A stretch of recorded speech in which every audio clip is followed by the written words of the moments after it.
Mr. Schulz, thank you for this opportunity, for this interview. Can you tell me, how do you see European Union's response to the Russian aggression of Ukraine? On one hand, the European Union is in a very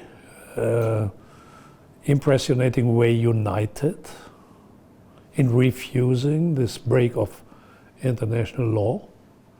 On the other hand, the sanctions are applied strongly and unanimously, but we see that the costs of these sanctions for ordinary citizens, especially by raising prices for energy and food, are enormous.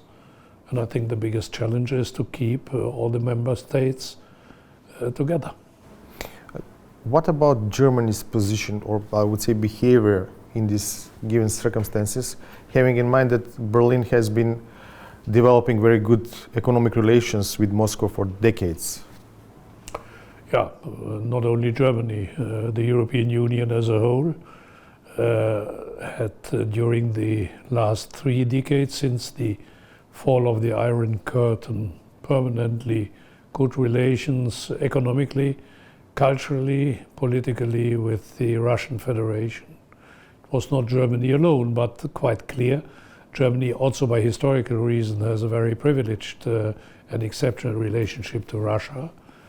But to reduce it only to the role of Germany on which is concerning Europe is wrong, because other countries are cultivating, and some of them, let's look to Hungary, are cultivating specific relationships to Russia until today, even facing the war. Mr. Orban is not prepared to cut his links to Moscow.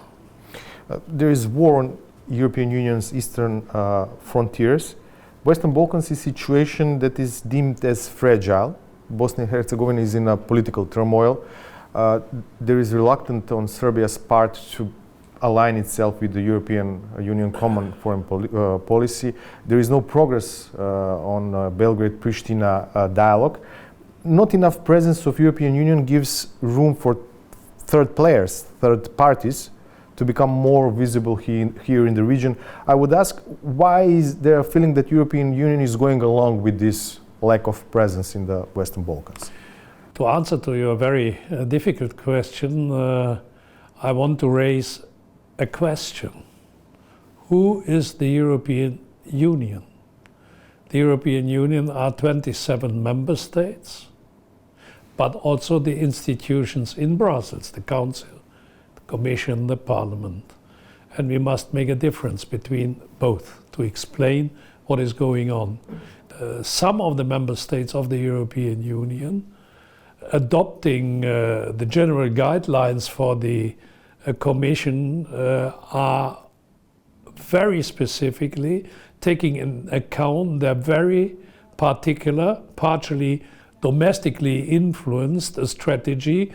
Let's take France and the veto of France against the opening of the access negotiation with North Macedonia after the Prespa agreement. This was, in my eyes, a big mistake. So, to answer to your question, the European Union as a whole with a coherent strategy is not existing. And therefore, I urge Parliament and Commission especially to replace these particular interests by some of the member states by more engagement here in the region. You mentioned France, and this brings me to my another question. After 17 years, North Macedonia has finally opened accession negotiation talks. But even so, the process is perceived as an endless journey towards EU membership. Citizens are disappointed, I would say, from EU's failure to deliver on its own promises. For instance, what happened after the name change? We got French President Macron, who said, no, now we're going to have a new methodology. After that followed the Bulgarian veto. I understand that feeling of people to be disappointed. I heavily criticized this decision after the Prespa agreement between Greece and North Macedonia, a problem which lasted decades and decades and was linked to a Greek veto. And after both Prime Ministers, Tsipras and Zaev, put the whole weight of their political influence in that process. And after the agreement, the promises given before the agreement were not kept by this French veto.